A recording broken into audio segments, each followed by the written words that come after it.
Hello, city. Hello, world. Welcome to another installation of the Gospel Jazz Connection. My name is D Nice, and each and every week we're going to bring you the best of the best as we speak truth, as we shine the light on those organizations and those individuals that make those organizations a reality. So today we've got a surprise for you. We've got two people that just love what they do and they do what they love. And I met them both at the Jonathan Foundation at a red carpet that was put together, and I was invited by my dear friend Edna Sims. Edna, thanks again, from ESP, Edna Sims Production. So we're talking to Cathy Carpenter and Mr. Felix Nighthawk Giles. Welcome, guys. Thank you for joining us today and bringing this knowledge to our hungry audience. You know, people basically have goodness in them, although the shadows that surround us sometimes overwhelms and encompasses them.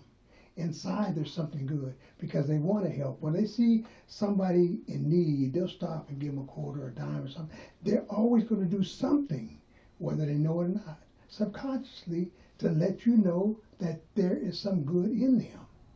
So let's help them to expound upon that by giving them a little information about what you do and why you do it. Welcome, Cathy. Thank you so much for having myself and Felix and our foundation and the opportunity to talk a little bit about what we do.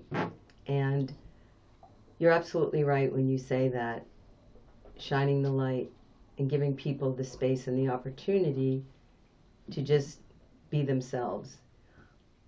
That is the essence of what our foundation is. We use, and I say this, the foundation as a vehicle to make that happen. Kids with disabilities, veterans, for us, partnering with like-minded organizations that bring those two entities together is what we're all about. Because I feel that those populations, if you create a space, because we're all vulnerable in our own way, we all have things in our lives. But if you just create a space for people to come in, be comfortable, it creates every other opportunity for them. And so using motorsports, because this is, Felix's genre. My background is kids with disabilities. I also work a lot with the VA. I do case management. So for us, blending the two together is just a no-brainer for me. Right. And so wanting Felix to get back into racing is wonderful. And that's part of what, the foundation and our hope is to put together a team with some partners to make that happen. Kids organizations, other veteran organizations, because we're only as good as our partners. Right.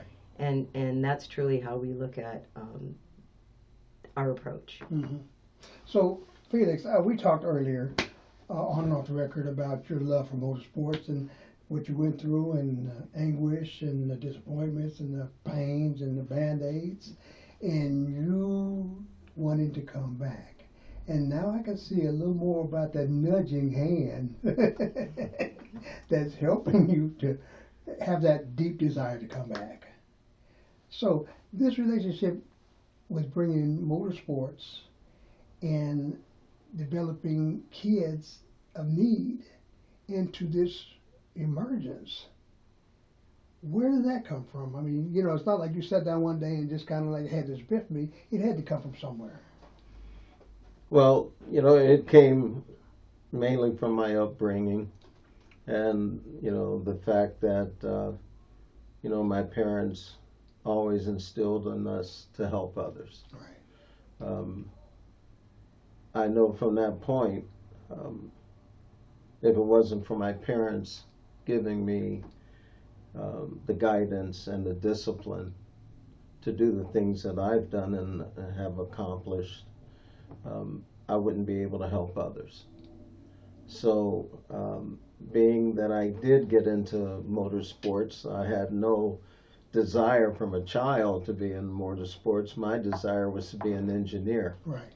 And so I was able to accomplish becoming an engineer, and I helped build the stealth bomber, the B-2. The racing was pretty much a surprise for me, but because I made history twice, I was able to be in a position to help others. Right. So I've done this for going on 30 years and I've helped thousands of people. It's just that finally, Cathy was able to convince me that you've helped all of these other people, and one person that should have their own foundation is you. You know, so that all the things that you've been wanting to do to help others, now you can do it from your own foundation. And Cathy has been the driving force. You know, she's the president of the foundation. And we try to do what we can to make a difference in the lives of others. Now let me ask you guys a personal question. Do you guys have in the family or somewhere close to you kids that are suffering with disabilities? Well, I raised 2 autistic kids for 8 years. Okay, gotcha, okay. So I went through all the IEPs, all of the, parent-teacher meetings, all of the frustration of not having a lot of the facility to help children with needs. And so you get to learn and you get to understand the system, and you start doing what you can to make a difference. Cathy has done the exact same thing. I'm sure she can tell you about it. She came from a whole different level, but she also has helped folks, and sometimes her situation was a lot more dangerous than the ones that I was getting in. I'm sure she can talk about that. Right. So let's talk about that little journey you had. Well, I ended up running a school for kids with disabilities, most of whom were gang kids in Van Nuys. I'm not sure some days how I ended up there, but I believe God put me there. Right. 10 years were the most rewarding probably I've had in my professional career. I also adopted one of my kids. He was 12 years old at the time, and Juan is now 41 years old. Went through a lot of struggles.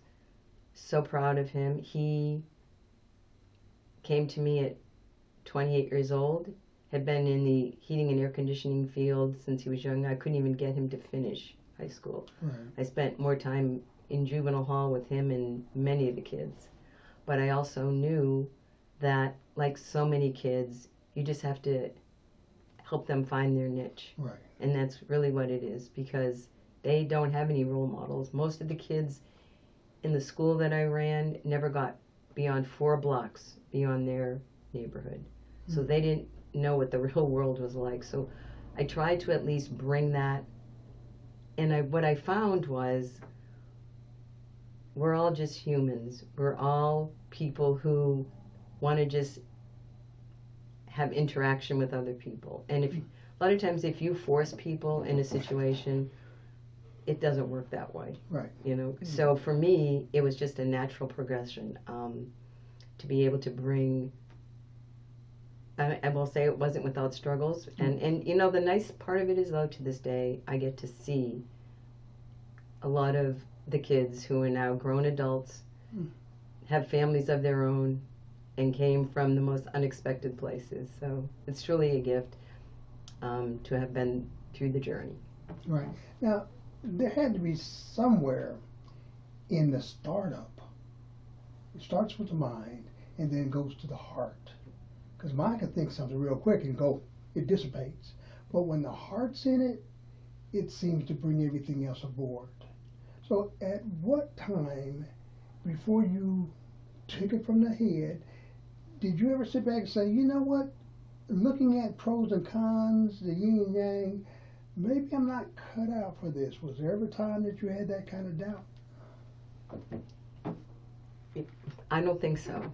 I was very blessed. I grew up on the East Coast, Boston, we talked about. Right. I had a wonderful life growing up. Great family, big Italian family. The biggest fights we had over what to cook for dinner. So I can tell you that what I think happened when I was very young is that I found my purpose in life from my mother and my grandmother. You know, by the grace of God, if I tell anyone this 100 times, I would love to be just a little bit like who they were. You know, I don't find my spirituality in a church. It's inside of me, and that's because of them. So I don't know that I ever thought that way. And so whatever's come in front of me in my life, I realized it was my purpose. Yeah, I'm glad you called it purpose, because as we reiterated again, that you came from a great family background. I mean, no problems. I mean, you could have went that way, and God knows. But you had to step out of that zone to go completely opposite to get involved with what you're doing now. So an average person looking at that would take the path of least resistance. You chose not to. And we really want to delve in a little bit more about that calling. That road that we walk on is a journey that starts with a step. And oftentimes you'll come to that crossroad. And it's what we do with that crossroad that can either be a crossword, as in a puzzle, or it can just adjudicate itself with saying, okay, I'm going to be on left or right. So we're going to come back right after this word, this message, and we're going to get into that crossroad. You're listening to Gospel Jazz Connection. I'm D Nice on KTYM. Welcome back, family. This is D Nice with the Gospel Jazz Connection here at KTYM, your favorite place to listen. Now, we're talking to two interesting people here with foundations, and we're going to get a little bit into the story of that turning point. Everybody's got a turning point. We were talking about that earlier, and we want to go and talk about the turning point. So, Cathy, the time that switch got flipped from your living, you know, saying in the lifestyle you are, to go totally into something that is new, evidently. Tell us about that segue. So similar to Felix, I give a lot of credit to my parents. My dad, and I'm the oldest of 5, so I got to see a lot of this. My dad started out with absolutely nothing and built up a company, self-made man, was honored many times for just the work that he did. My mom was an educator back in the day when women didn't even go to school, didn't go to college. So, but one thing that I will tell everyone is that you have to put in the work. And one of the things that even to this day, I have, you know, kids, grandkids. I have twins that are 14 years old, and I tell everybody, I said, you know what, you don't just get here by accident. Right. You have to do the work. And if I tell everybody that is the most important thing to remember, it doesn't matter, make sure you do the work. And so that's what I got instilled in me at a young age. And I just hope I never lose that ability to want to help and make a difference, because certainly, as you said, the opportunity just to get lazy, not want to go out there and do the work, given the times we have in this country right now. But if you do the work, I believe change will come. Again, find your purpose and walk in it. Right. Now, Felix, when did that switch flip for you? Well, I think it flipped for me when I, was drafted into the military. it's a whole different situation. Instead of just your neighborhood and just, you know, your family, your friends, now you're doing something for the country. And I was honored to be a part of such a wonderful organization as the United States Navy. That was what started me as far as serving others. From there, after making history a couple of times and being able to be in a position where I could help others, there were times where, you know, things didn't go the way we wanted them to, and there were people that stepped in. One of them was Rosa Parks.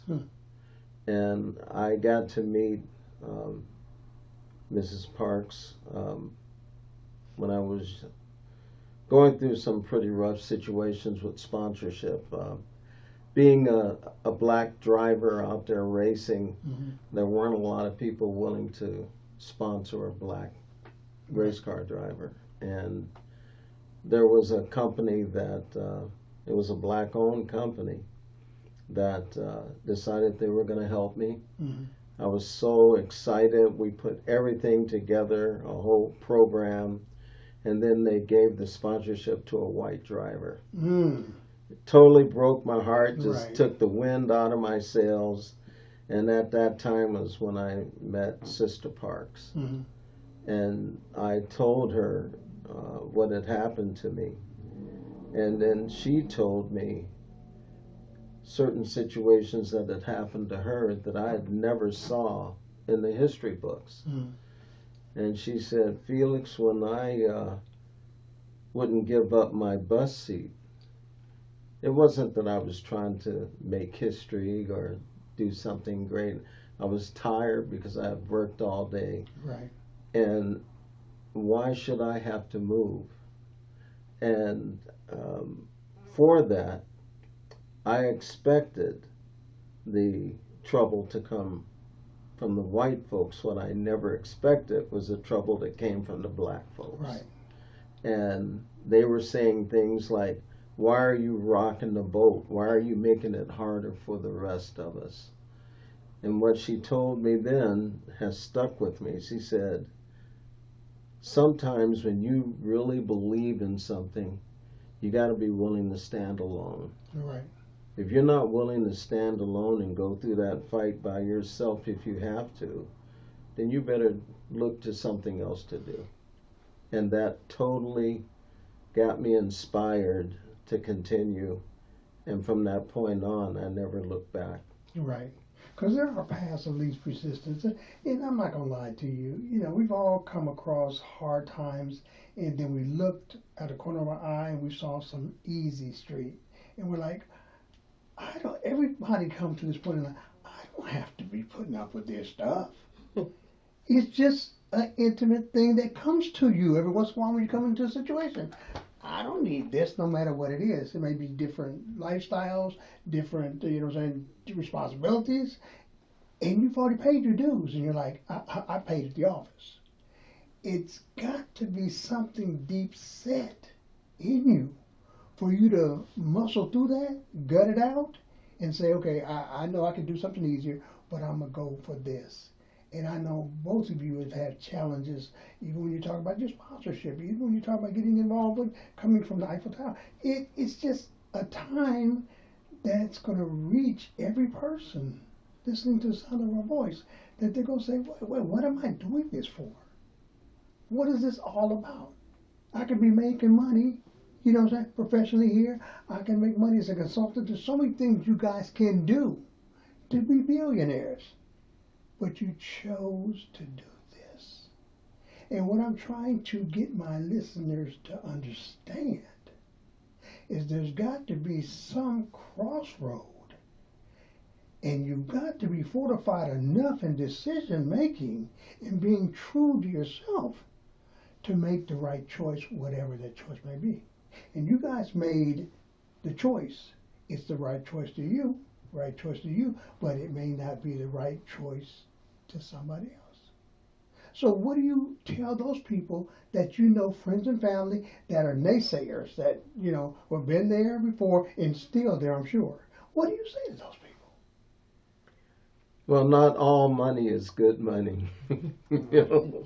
True. And the situation is this. Number one, if this isn't coming from your heart, you're doing the wrong thing.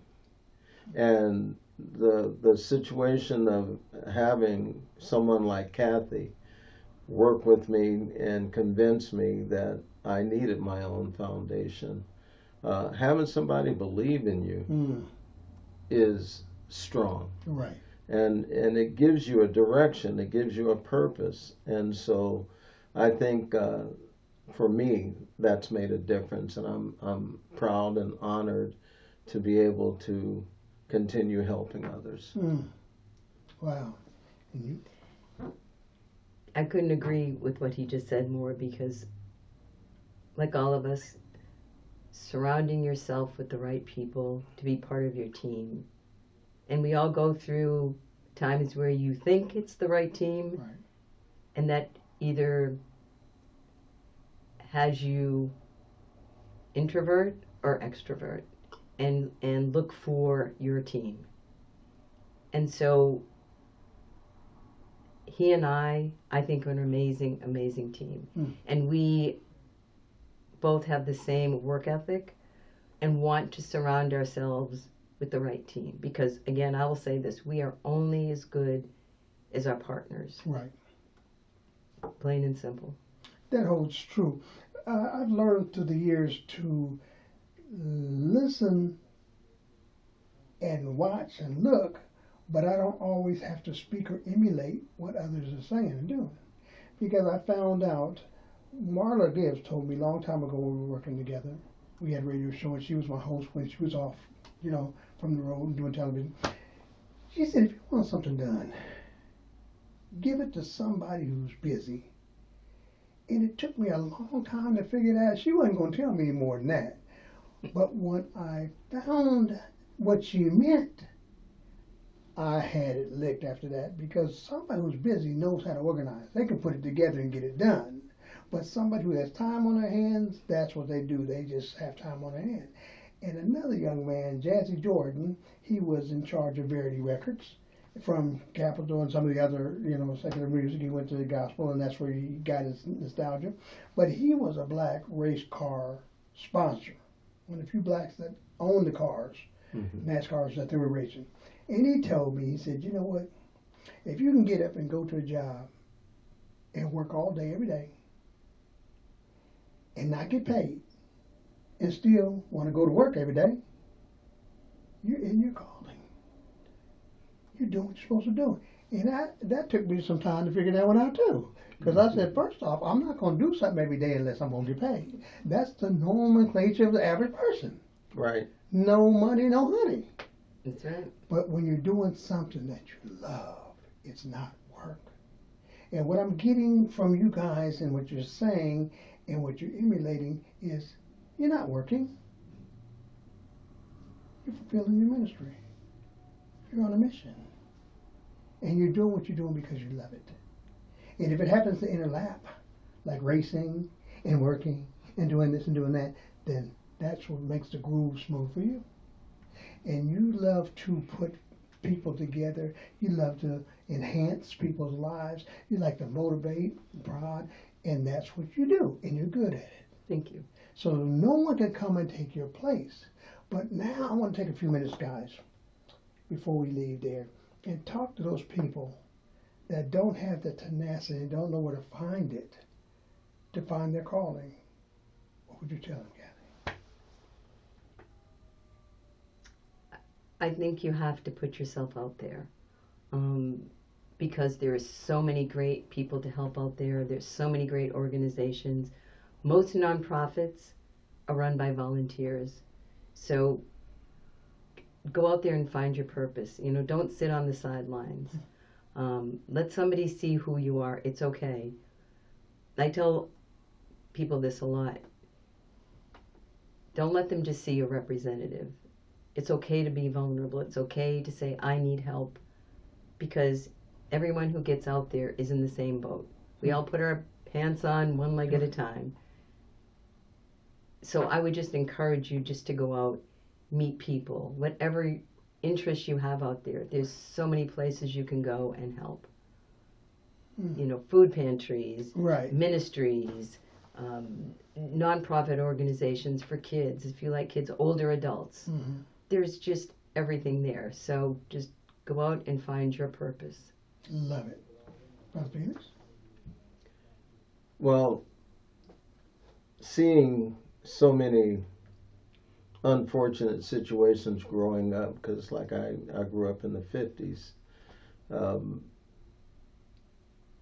there were times where you would just ask yourself, how come there's nobody willing to help? And I basically told myself, when I get to a point where I can make a difference, I will. And in order to make a difference, you have to have people with like thoughts, like minds, which is one of the reasons why Cathy and I do well, and our other partner, Steve Buckley. The three of us want to make a difference. The three of us want to help others. And I have this dream of getting back into racing because I was injured extremely, critically. Right. I should have died, but I endoed, which is rolling front to back 6 times at 140 miles an hour in a racing crash in the Baja 1000. And it knocked me out of racing, and I couldn't qualify to race because I was disqualified medically. And to have something like that taken from you. Right. And, it changes your life. It changes how you think. A lot of times you don't care. And to have people like Cathy and Steve in my corner saying, hey, get your butt back out there. There are people that believe in you. Right. Go make a difference. And that's what they have allowed me to do. Right. And so we're going to go out there, we're going to kick butt and take names, and we're going to make a difference and help people. I'm loving it. Guys, I appreciate you taking the time out of your busy schedules to visit with us here at the studio of KTYM. And let our listening audience know that no matter what it is that turns them on, that gets them up in the morning, that keeps them going every day, to stick with it and live their truth. That's what it's all about, living the truth. I'm D Nice, and I'd like to thank you for listening to the Gospel Jazz Connection. Every Wednesday we do it just like that, right here, same place, same channel. We'll see you next week. I'd like to thank Edna Sims with ESP, Jonathan Foundation, the Nighthawk Foundation, Cathy Carpenter, Cathy Carpenter, and Mr. Nighthawk, Felix Nighthawk, Giles. Thanks for listening. See you next time.